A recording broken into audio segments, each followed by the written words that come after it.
The flashlight beam cuts through the darkness of the basement. Footsteps echo on the concrete stairs. Marguerite presses her hand over her mouth, trying to silence her breathing. The baby in her arms stirs but does not cry. She can hear the voices of the military police above, speaking English with that hard American accent. They are looking for him, looking for the father of her child, the man she was warned never to speak to.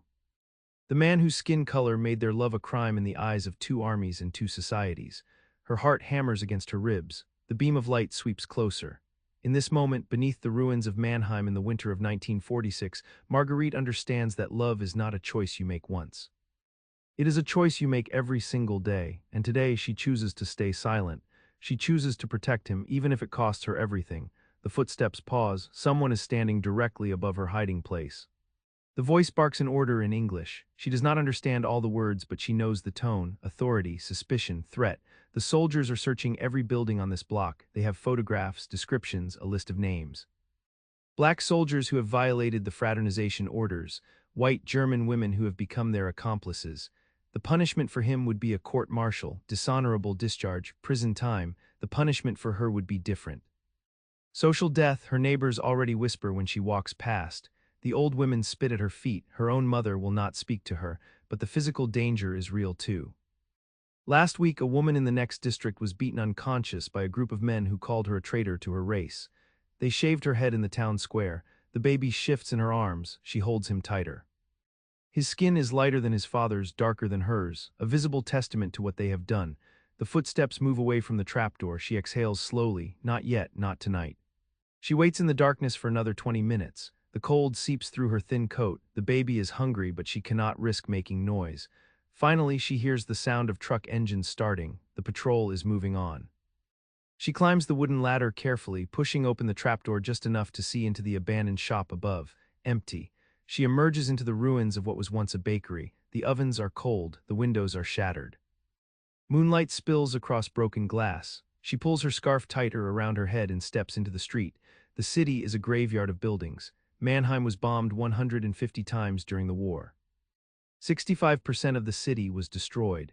The Americans arrived in March of 1945 as conquerors, and among those conquerors was a soldier named Jerome. A man from Louisiana who had never seen a castle or a cobblestone street. A man who would change her life forever. But before we go further into their story, before we continue, subscribe to the channel and comment below which country you are watching from. To understand how Marguerite and Jerome ended up hiding from the authorities in a bombed-out city, you have to understand what Germany looked like in the winter of 1945. The war was over, but the suffering had just begun. There was no electricity, no running water in most buildings. The ration cards provided 1,100 calories per day, barely enough to survive.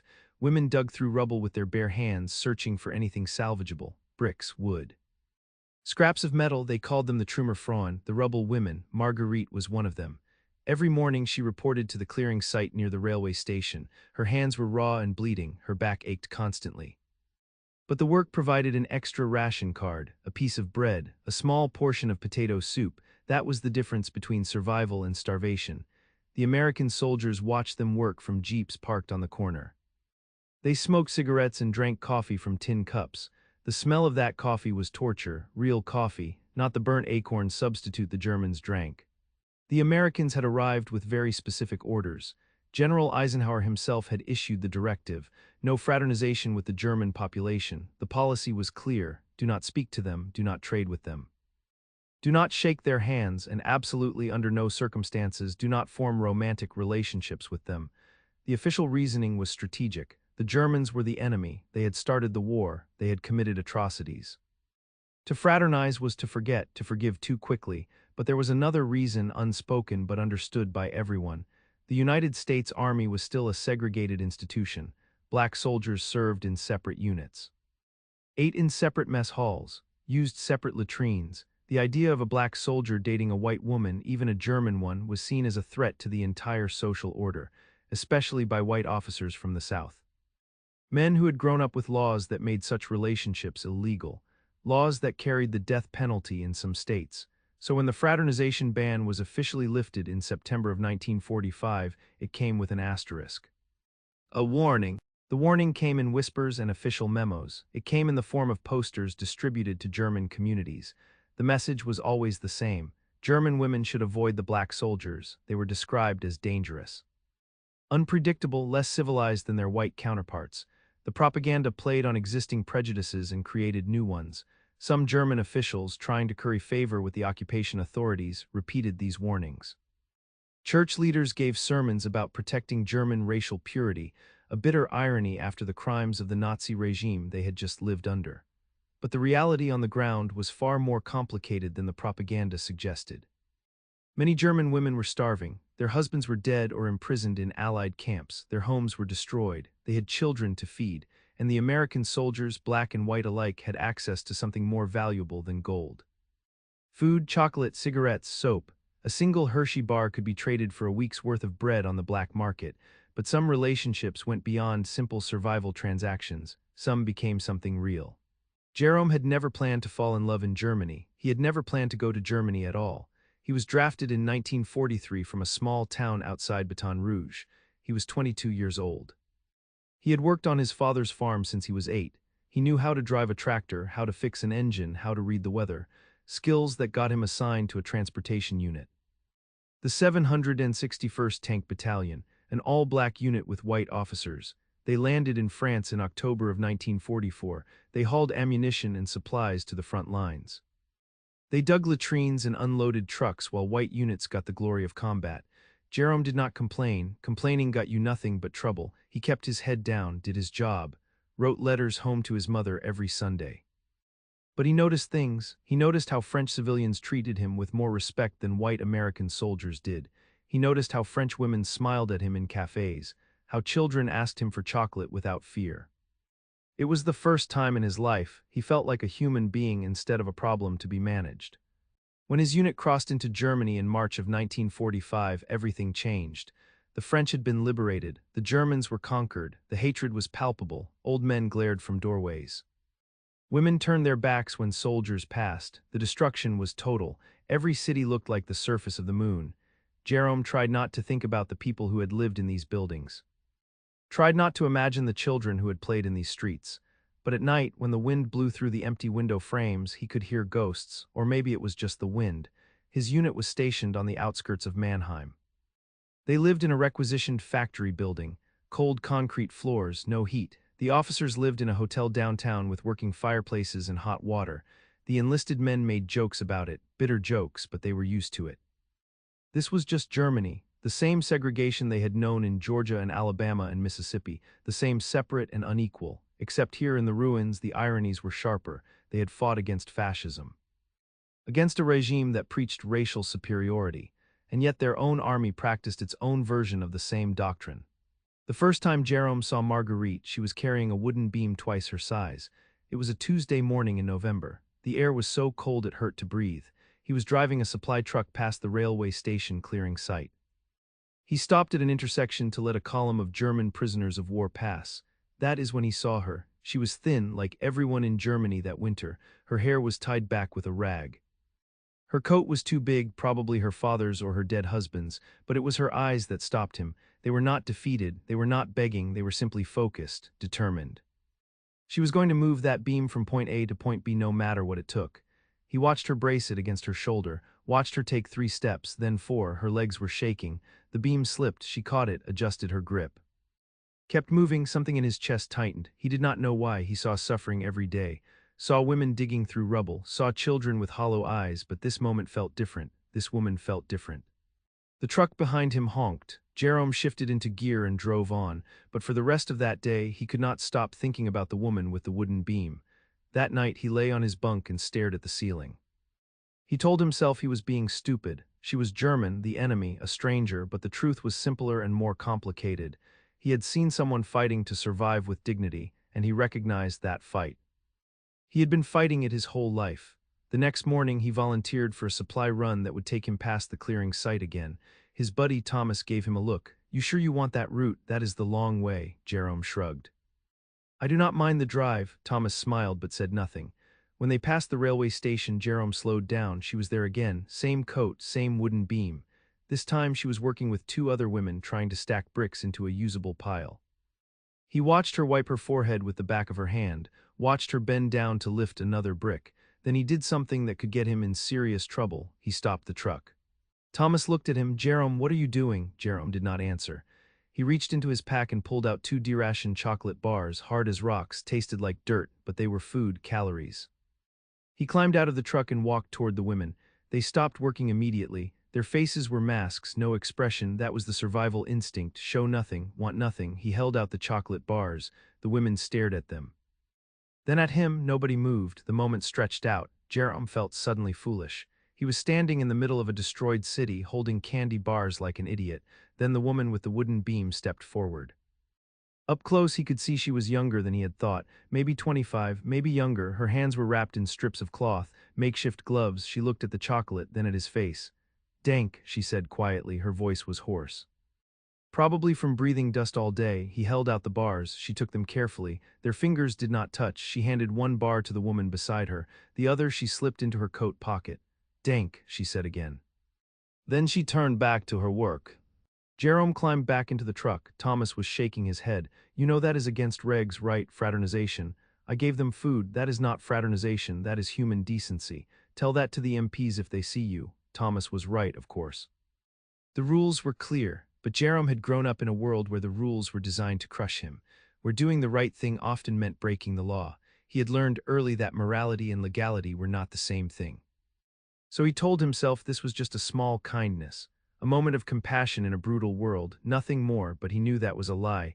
He knew the second she had looked at him with those steady, unflinching eyes, he knew he would come back. And he did the next day and the day after that, always with some excuse, a different route, a wrong turn, a broken axle that needed time to fix nearby, and each time he brought something, a can of soup, a pack of crackers. A knitted scarf he traded for with a French woman in the last town. He never stayed long, never tried to talk beyond a few words, but she began to recognize him, began to wait for him. He could tell by the way she glanced toward the road when she heard an engine. On the 8th day she spoke first. He had just handed her a small loaf of black bread, real bread from the army mess, and she said something in German. He did not understand. She tried again, slower. Why? He knew what she was asking. Why was he doing this? Why was he risking trouble? He thought about how to answer. His German was terrible, 12 words maybe. Finally he said in English, "Because you looked hungry." She tilted her head. She did not understand. He tried again. He pointed at her, then at his own stomach, then made an eating gesture. She smiled. It was the first time he had seen her smile. It changed her entire face, made her look younger. Less like a survivor and more like a person. She said something else in German. He shook his head. She laughed, then she pointed at herself. "Marguerite," he understood that, a name. He pointed at himself. "Jerome," she repeated it slowly. Jerome, the way she pronounced it with the German J sound made it sound like a different name. "Jerome," he smiled. "Close enough," she laughed again. It was such a small moment, an exchange of names. But it was the moment everything changed. After that, they tried to communicate. It was clumsy and frustrating and sometimes hilarious. He would point at something and say the English word. She would say the German word. They taught each other like children. Tree, Baum, sky, Himmel, bread, brought. He learned that she was from a village south of Mannheim, that her father had been a schoolteacher, that her mother had died in an air raid in 1944. That she had a younger brother who was missing, last seen on the Eastern Front. She learned that he was from Louisiana, that he had never finished school, that he had 3 sisters and a brother. That his father had died when he was 16 and he had taken over the farm, that he had never been outside Louisiana until the army drafted him. They learned these things in fragments, in broken sentences, in gestures and drawings in the dust.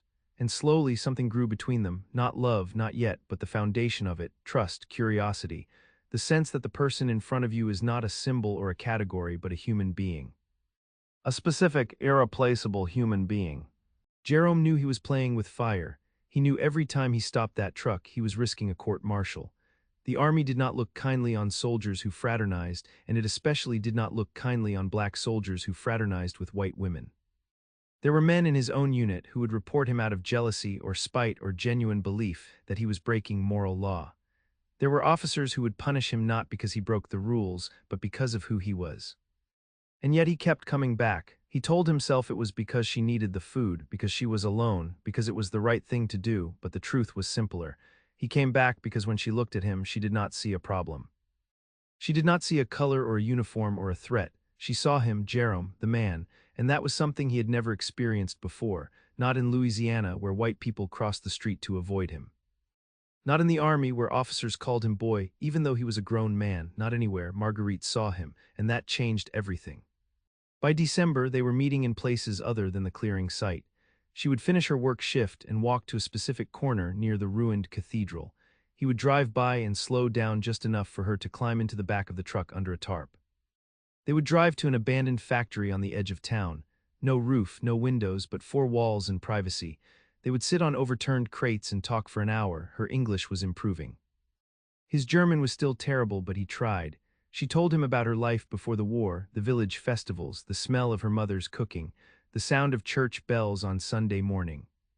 How her father used to read poetry aloud after dinner, how normal everything had been, how impossible it was to believe that world had ever existed. He told her about Louisiana, the heat, the fields, the fireflies at night. The smell of his mother's gumbo, how he used to fish in the bayou with his brother, how he dreamed of buying his own land someday, a place where he could be his own boss, where no one could tell him where to sit or where to drink water. These were small dreams, human dreams, but in that bombed-out factory they felt enormous. The first time he touched her hand, it was an accident. She was describing the village square, gesturing with her hands, and her fingers brushed against his. She pulled back immediately. He saw the fear in her eyes, not fear of him. Fear of what touching him could mean, fear of being seen, fear of consequences. He pulled his hand back too. "I am sorry," he said. She shook her head. "No, I am sorry." They sat in silence for a long moment. The wind howled through the empty factory. Somewhere in the distance, a dog barked. Then she reached out, slowly, deliberately. She placed her hand on top of his. Her fingers were cold, her skin was rough from work, but her touch was gentle. She looked at him. "Not sorry," she said in English. He turned his hand over and laced his fingers through hers. They sat like that for 10 minutes, not speaking, just holding hands. It was the most dangerous thing either of them had ever done. And it was the most honest, because in that moment they both knew, this was not just kindness, this was not just survival, this was love, and love in their world was a crime. That night Jerome could not sleep. He lay on his bunk staring at the ceiling, replaying the moment over and over, the feel of her hand in his, the way she had looked at him. The quiet certainty in her voice when she said not sorry. He knew what he was doing was dangerous. He knew the army would destroy him if they found out. He knew her neighbors would destroy her. He knew that in Louisiana, a black man could be lynched for far less than holding a white woman's hand. He knew all of this, and he also knew that he did not care, because for the first time in his life someone had chosen him. Not because he was useful, not because he was safe, but because she saw something in him worth loving. That night, lying in the cold factory barracks, Jerome made a decision. He was going to protect her. He was going to fight for her. And if that meant going against the army, against society, against the entire world, then so be it. He did not know how yet. He did not have a plan, but he had something more powerful than a plan. He had a reason. Her name was Marguerite, and she was worth everything. The winter of 1946 was the coldest on record, not just in temperature but in spirit. The rubble of Munich seemed to freeze solid, trapping the city in a tomb of ice and stone. Marguerite's shifts at the factory grew longer, the rations grew smaller, her mother's cough grew worse, but through it all there was Jerome. He came when he could, always careful, always watching. He brought what little he could smuggle from the base. A tin of Spam, a chocolate bar, once a whole loaf of white bread that made her mother weep, but the gifts were not what mattered, it was the way he looked at her, like she was not a war survivor scraping by, like she was a woman, a person. Someone worthy of tenderness. And in those stolen moments, sitting on the cold floor of the factory break room, sharing a cigarette and speaking in whispers, Marguerite felt something she thought had died in the war. Hope. But hope in occupied Germany was a dangerous thing. Frau Hartmann noticed first, the baker's wife, a woman who had survived 2 wars and 3 husbands and had learned to read danger in the smallest details. She noticed the way Marguerite walked differently, the way she smiled at nothing, the way she no longer flinched when American jeeps passed. One morning, as Marguerite bought her mother's bread, Frau Hartmann leaned close. Her breath smelled of cabbage and suspicion. "You are seeing one of them," she whispered, not a question, an accusation. Marguerite froze, her heart hammered. She tried to lie, tried to deny it, but Frau Hartmann just shook her head. "I do not care what you do, child, but others will, and when they find out, they will not forgive you." She handed over the bread. Her eyes were not cruel, they were terrified. "Be careful," she said. "The war is over, but the hatred is not." Marguerite tried to heed the warning. She really did. She told herself to be more careful, to meet Jerome less often, to stop letting herself feel so much, but the heart does not follow logic. And the more dangerous it became, the more fiercely she clung to what they had. Jerome felt it too, the walls closing in. At the base, the other black soldiers were being transferred out one by one, reassigned to labor battalions in France. Shipped back to the States, the 92nd Infantry Division was being quietly dismantled. The heroic narrative was over, now they were just a problem to be managed. Jerome knew his time was running out, he had maybe weeks, maybe days. And so he did something reckless, something that could destroy them both. He asked Marguerite to marry him. She stared at him. They were standing behind the ruins of a church, the only place they could meet without being seen. The wind howled through the broken walls, snow swirled around their feet. "Marry you," she repeated. Her voice was barely a whisper. Jerome nodded, his hands shook, not from cold, from fear. "I know it sounds insane," he said. "I know what it means for you, for me, but I cannot leave you here. I cannot go back to Georgia and pretend you never existed. I love you, Marguerite, and I want to fight for you, but I need to know if you will fight too." She looked at him, this tall, brave, impossible man. She thought of her mother, her neighbors, the stairs, the hatred, the exile. And then she thought of a life without him, a life of cold rooms and empty days and the slow, grinding misery of survival. And she realized something. She had already made her choice. She had made it the first time she smiled at him. "Yes," she said, "I will marry you." But saying yes was the easy part. Actually getting married was nearly impossible. The United States Army did not want its soldiers marrying German women, period. And it especially did not want black soldiers marrying white German women. The regulations were Byzantine. A soldier had to get written permission from his commanding officer. He had to prove financial stability. He had to submit the woman's background to military intelligence for clearance. And even if all of that was approved, which it almost never was, the marriage could not take place on German soil. It had to wait until they returned to the States, where in most states interracial marriage was illegal. The system was designed to make it impossible, and for most couples it was, but Jerome was not most soldiers. He had survived Casino, he had survived the Gothic line, he had survived being shot at by his own countrymen. He was not going to let bureaucracy defeat him now. He started with his platoon sergeant, a grizzled white man from Alabama named Sergeant Kowalski. Jerome expected hostility, expected a flat refusal, but Kowalski just sighed, lit a cigarette, looked at Jerome for a long time. "You really love her?" he asked. Jerome nodded. "More than anything." Kowalski exhaled smoke. "Then you are a damn fool, you know that, right? You know what they will do to you back home, you know what they will do to her." Jerome did not flinch. "I know," Kowalski nodded slowly. "All right then." He pulled out a form, started filling it in. "I will approve it, but that is just step one. You still need the captain, and he hates your guts." Jerome knew Captain Darnell, a Southern officer who had made his views on race clear from day one, but Jerome had no choice. He had to try. Captain Darnell did not even look up when Jerome entered his office. "Permission to speak, sir," Jerome said. Darnell kept reading his newspaper. "Denied." Jerome stood there, silent, waiting. Finally Darnell looked up. His eyes were cold. "What do you want, Private?" Jerome swallowed. "Permission to marry, sir." Darnell laughed, a harsh, bitter sound. "Marry you, one of them." He leaned back in his chair. "Let me guess, some desperate frailene looking for a ticket to America. Some girl who will say anything, do anything to get out of this hellhole." Jerome's jaw clenched. "No, sir, she is not like that." Darnell smirked. "They are all like that, Private. And even if she were not, do you really think I am going to let you drag the reputation of this unit through the mud? Do you know what they will say back home when they find out a Negro soldier from our company married a German girl?" He leaned forward.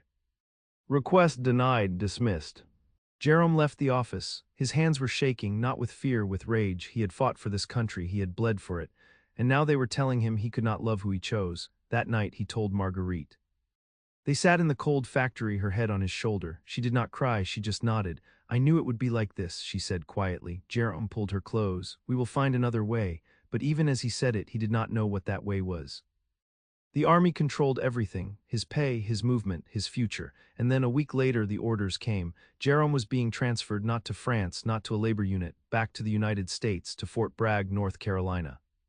He had 2 weeks to figure out a way to bring Marguerite with him, or lose her forever.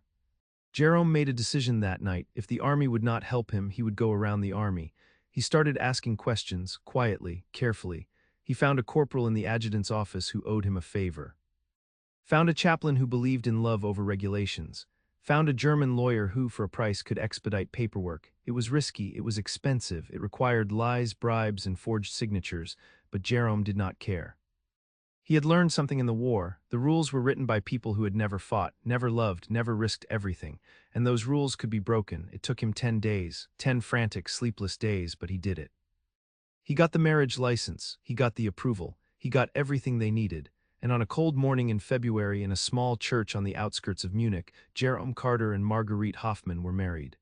There were no guests, no flowers, no celebration, just the two of them, the chaplain and a single witness.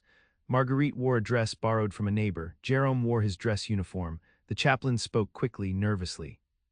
He knew what this marriage meant, what it could cost him, but he believed in God more than he feared the army, and so he pronounced them husband and wife. Jerome kissed Marguerite. She tasted like tears and hope.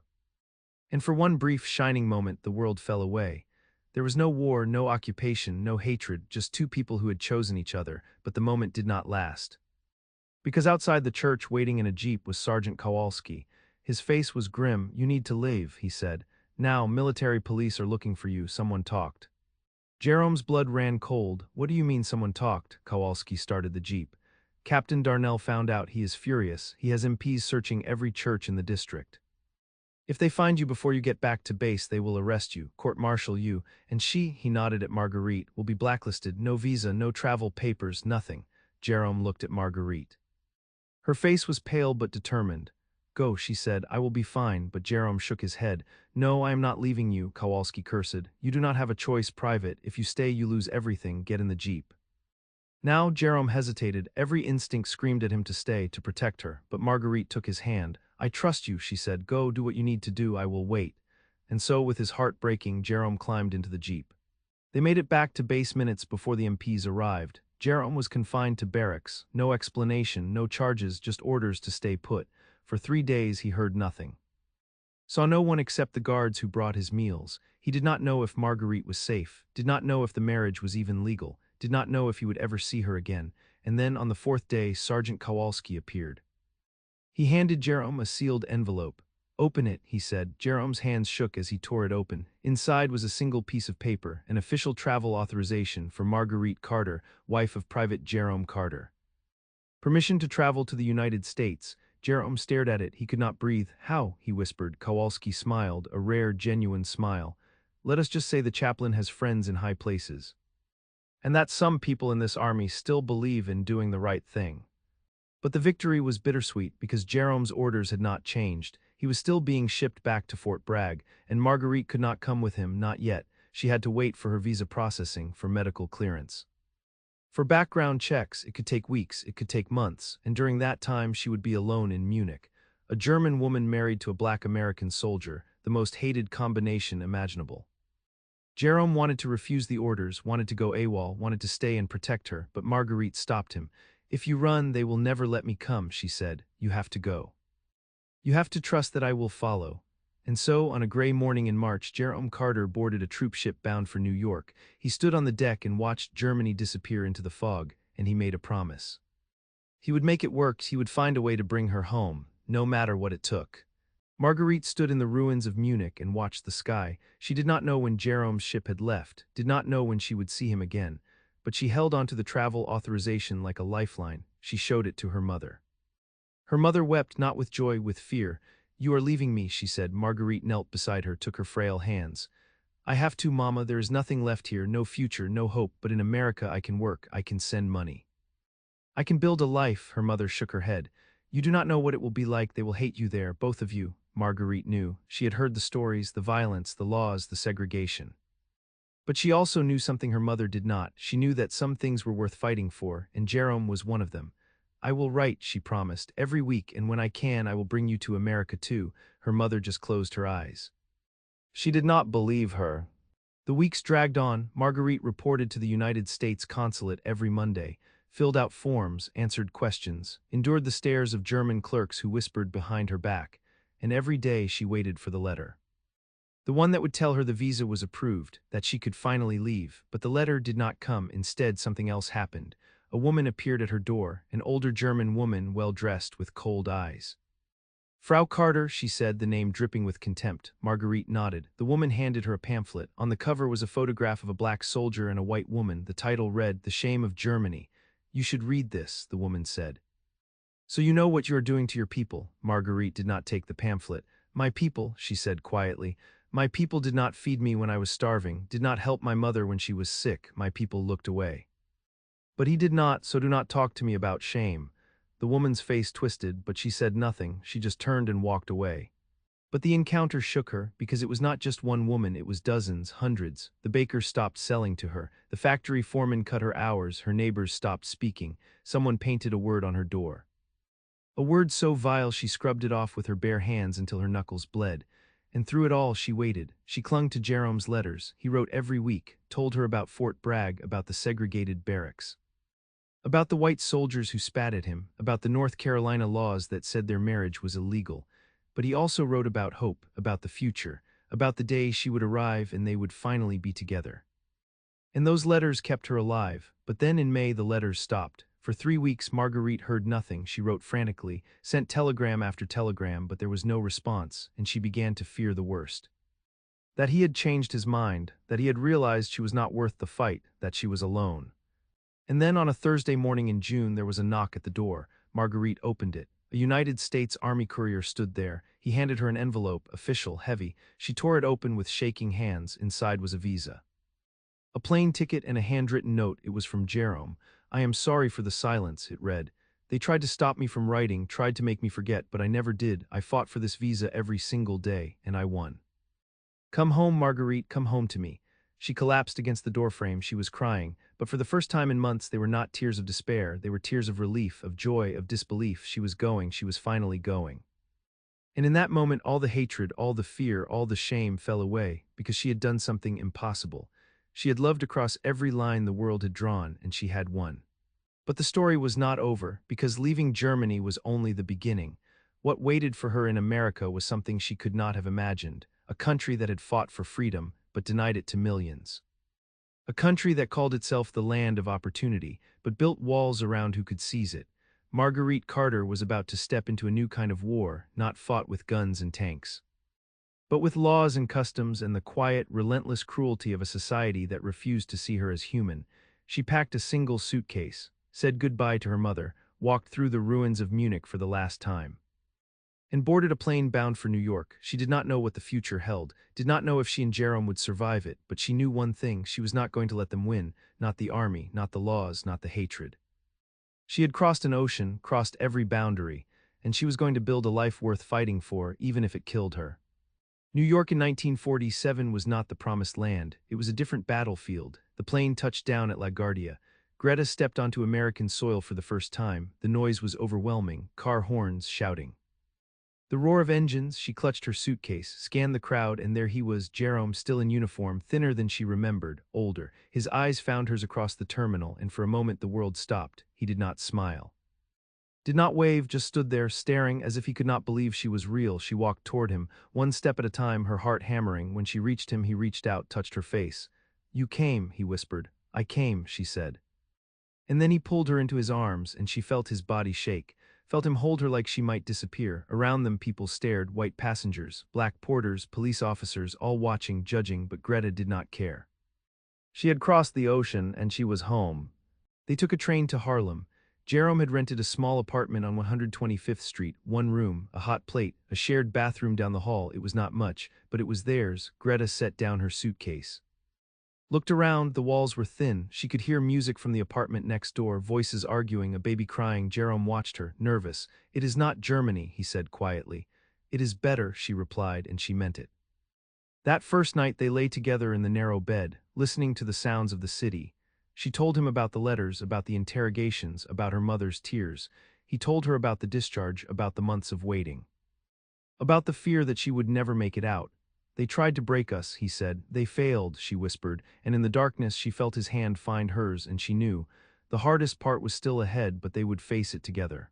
The neighbors noticed immediately. In Harlem, an interracial couple was not just unusual, it was dangerous. The black community had its own rules, its own wounds. White women had historically meant trouble, lynchings, false accusations, destroyed lives, and here was Greta, walking down 125th Street, holding Jerome's hand, speaking broken English with a German accent. The whispers started within days. What is he doing with her? Does he know what she is? German Nazi enemy. The women were the cruelest. They would cross the street when Greta approached, would spit on the sidewalk, would call her names she did not understand. Jerome tried to protect her, tried to explain. But how do you explain centuries of pain? How do you tell your neighbors that love does not see color, that she risked everything? They did not want to hear it, and slowly Greta understood. She had escaped Germany, but she had walked into another kind of prison, one built on history, on trauma, on justified rage.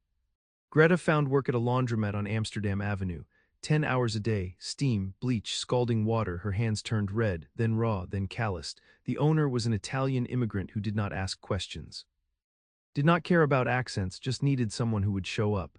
Greta showed up every day, 6 days a week. She learned to fold sheets the American way, learned to smile at customers who did not smile back. Learned to keep her head down. At night she would come home to the apartment, exhausted. Jerome would be there, working odd jobs, loading trucks, sweeping floors, anything that paid cash. They would pool their money, count it out on the bed, rent, food. Soap, there was never enough, but they were together, and that was enough. Some nights Jerome would hold her, feel the roughness of her hands, and his eyes would fill with shame. "This is not what I promised you," he would say. "You promised me a life," she would reply, "and we have one."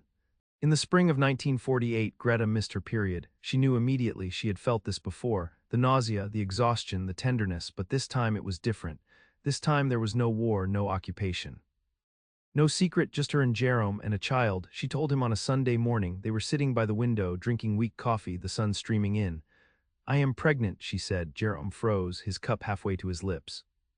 Then he set it down slowly and looked at her. "Are you sure?" "Yes." He did not speak for a long time, just stared out the window at the fire escapes, the clotheslines, the pigeons, and Greta felt her heart begin to break. Because she knew what he was thinking. What kind of life could they give this child? What kind of world was waiting? Finally he turned to her, and there were tears in his eyes. "We will make it work," he said. "We will make it work."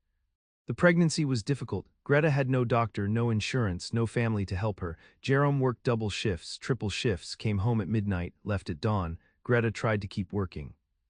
But the heat in the laundromat became unbearable. The chemicals made her sick. By her 6th month she had to quit. They survived on Jerome's wages alone, rice, beans, day-old bread. She lost weight everywhere except her belly.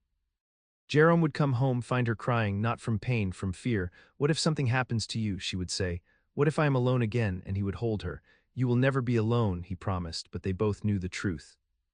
Black men disappeared in America, arrested for nothing, killed for less. And if something happened to Jerome, Greta would be a German immigrant with a black baby.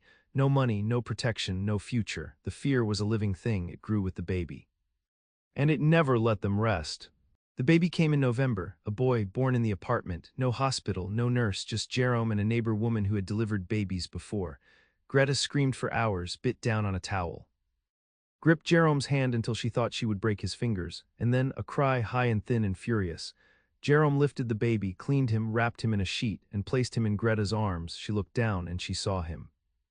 Really saw him, light brown skin, dark curly hair, his father's eyes, his mother's mouth, a child of two worlds, a child who belonged to neither.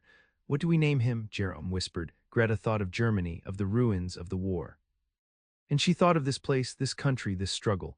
"Daniel," she said, "it means God is my judge, because no one else had the right, not the army, not the neighbors, not the laws, only God." And Daniel opened his eyes and looked at his mother.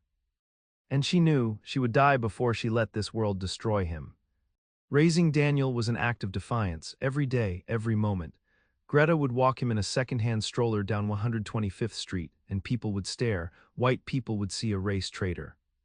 Black people would see a German colonizer. Police would slow their cars, watch them, make notes. As if loving your child was a crime, but Greta refused to hide, refused to apologize. She would hold Daniel up.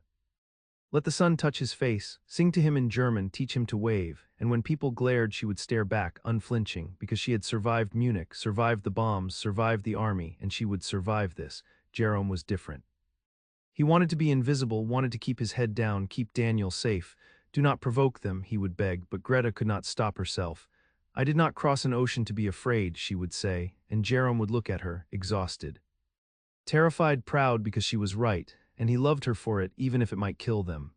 In the summer of 1950, the Korean War began. Jerome was called to the recruitment office, not drafted, but encouraged. "Your country needs you again," they said. Greta stood in the doorway, Daniel on her hip, listening. "No," she said. The recruiter looked at her. "Excuse me?" "No," she repeated. "He served, he fought, he nearly died, and you court-martialed him for loving me. You do not get him again." The room went silent. Jerome stared at her. The recruiter's face turned red. "Ma'am, I do not think you understand." "I understand perfectly," Greta interrupted. You need black men to die again, but you will not give them equal rights, you will not let them vote. You will not protect their families, so no, he is not going. The recruiter stood. Sir, you need to control your wife. Jerome looked at Greta, at Daniel, at the recruiter, and for the first time in years he smiled. She is right, he said. And he walked out, and they never came back. Jerome found steadier work at a postal facility in the Bronx. It was not much, but it was federal, which meant it was protected, unions, benefits, a small pension. For the first time since the war, they had stability. They moved out of Harlem, found a small house in Queens, a neighborhood that was mixed. Black families, Italian families, Jewish families, people who were too busy surviving to care who lived next door. Greta planted flowers in the front yard, painted the shutters blue, made curtains from fabric scraps. It was not beautiful, but it was theirs, and at night she would stand in the doorway, watch Daniel play in the grass.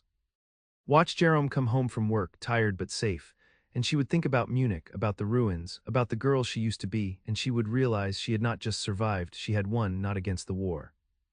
Not against the army, but against the idea that love was not enough, that hope was foolish, that people like her and Jerome did not deserve a life. She had won, and no one could take that from her. Daniel grew up knowing he was different. The white kids called him names.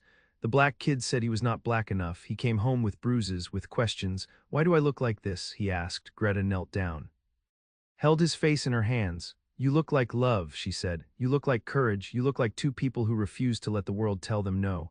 But children do not understand philosophy. They understand pain. And Daniel was in pain. Jerome tried to teach him to fight, to defend himself, but Greta stopped him. No, she said, we do not teach him to survive. We teach him to live. We teach him that he is not a mistake. That he is not a compromise, that he is exactly who he is supposed to be. And so they did. They filled the house with books, with music, with laughter. They taught Daniel German and English, taught him history, taught him that the world was broken. But that broken things could still be beautiful, and slowly Daniel began to believe it, not because the world changed, but because his parents refused to let him be destroyed by it. In 1954, the Supreme Court ruled on Brown versus Board of Education. Segregation in schools was declared unconstitutional. Greta read the news in the paper, and she wept, not because it solved everything, but because it proved something. The country could change, slowly, painfully, but it could change. That same year, Daniel started school, a public school in Queens, integrated by law, but not by choice. The white parents protested, held signs, screamed at the children. Greta walked Daniel through the crowd, held his hand, ignored the spit, the curses, the threats, and when they reached the door, she knelt down. You are braver than all of them, she whispered. Never forget that. Daniel nodded and walked inside, and Greta stood there, watching him disappear into the building, and she thought about all the battles, all the years, all the sacrifices, and she realized this was why, this moment, this child. Walking into a school that would have been impossible just years before. This was the victory, not perfect, not complete, but real. The years passed. Daniel graduated high school, went to college, became a teacher, married a black woman from Alabama, had children of his own. Greta became a grandmother. Jerome retired from the post office. They grew old together. In the same small house in Queens, with the blue shutters and the flowers and the life they had built from nothing, people would ask Greta, was it worth it? And she would look at them, confused, as if the question made no sense. Worth what? She would say. Loving him, having a family, building a life, worth the pain, they would clarify, and Greta would smile, that same smile she had in the bunker, in the hospital, in the interrogation room. There was no choice, she would say, it was him or nothing. And I chose him every day, every moment. I would choose him again. And Jerome would reach over, take her hand, the same hand he had held in the ruins of Munich, and they would sit there, two old people who had survived a war and built a love that outlasted it. Jerome died in 1982. Heart attack, quick, painless. He was working in the garden planting tomatoes, and then he was gone. Greta found him, called the ambulance, but she knew. She had known the moment she walked outside. Because the world felt different, emptier, colder. At the funeral, Daniel spoke. My father was not a hero, he said. He was just a man who loved a woman, who fought for his family, who refused to be broken. And Greta sat in the front row, listening, and she thought about the first time she saw Jerome, in that bunker, his eyes, his smile, the way he had looked at her like she was human, and she realized. He had saved her life, not in one moment, but in 1,000 small ones, every day for 35 years, and now he was gone, and she would have to learn how to live without him. But she was not afraid, because he had taught her how. He had taught her that love was not a feeling, it was a choice, and she had chosen well. Greta lived another 15 years, alone in the house with the blue shutters and the garden. Daniel visited every Sunday, brought the grandchildren, made sure she was eating, made sure she was not lonely, but Greta was never lonely. She had her memories, she had her books. She had the photographs on the wall, Jerome in his uniform, Daniel as a baby, the grandchildren, the great-grandchildren, a family tree that should not have existed, but did. Because two people refused to obey, refused to surrender, refused to let hatred win. In 1997, Greta was interviewed by a local newspaper. They were doing a story on World War II veterans and their families. The reporter asked her, "Do you have any regrets?" And Greta thought for a long time about the war, about the hunger, about the pain, about the years of struggle. And then she smiled. "Yes," she said, "I regret that it took a war for us to meet, but I do not regret a single day after that, not one." Greta passed away in her sleep in 1998. She was 83 years old. The funeral was held in the same church where Jerome had been buried, and it was full. Daniel, his wife, their children, their grandchildren. And strangers, people who had read her story, people who had been inspired by it, people who needed to believe that love could survive anything. At the service, Daniel read a letter Greta had written, to be opened after her death, it said. "To my family, to my children and grandchildren and all who come after, you exist because two people refused to listen, refused to obey, refused to believe that the color of our skin mattered more than the content of our hearts. The world will tell you that love is not enough, that hope is foolish, that people like us should not exist. Do not believe them. Love is the only thing that matters, it is the only thing that lasts, and if you remember nothing else, remember this. You are not a mistake, you are a miracle, and you are proof that they were wrong." They buried Greta next to Jerome, in a small cemetery in Queens. The headstone is simple, just their names and the dates and a single line. They loved when it was illegal, and they won. Years later, their great-granddaughter would visit that grave. She would bring flowers, she would sit on the grass, and she would tell them about her life, about the world they had helped create, a world that was still broken, still unjust, but better because of them, because they refused to be erased. Because they chose love over fear, and she would think about the girl in the bunker, and the soldier who saw her as human, and she would realize this was their legacy, not a perfect world, but a world where love was possible. Where families like hers could exist, where children could grow up knowing they were not mistakes, they were miracles, and in the end that was enough, not because the fight was over, but because they had proven something that could never be taken away. That love, real love, does not ask for permission, it simply is, and it endures long after the wars end, long after the laws change, long after the lovers are gone. It endures in the children, in the stories. In the quiet defiance of choosing each other, again and again, until the very end.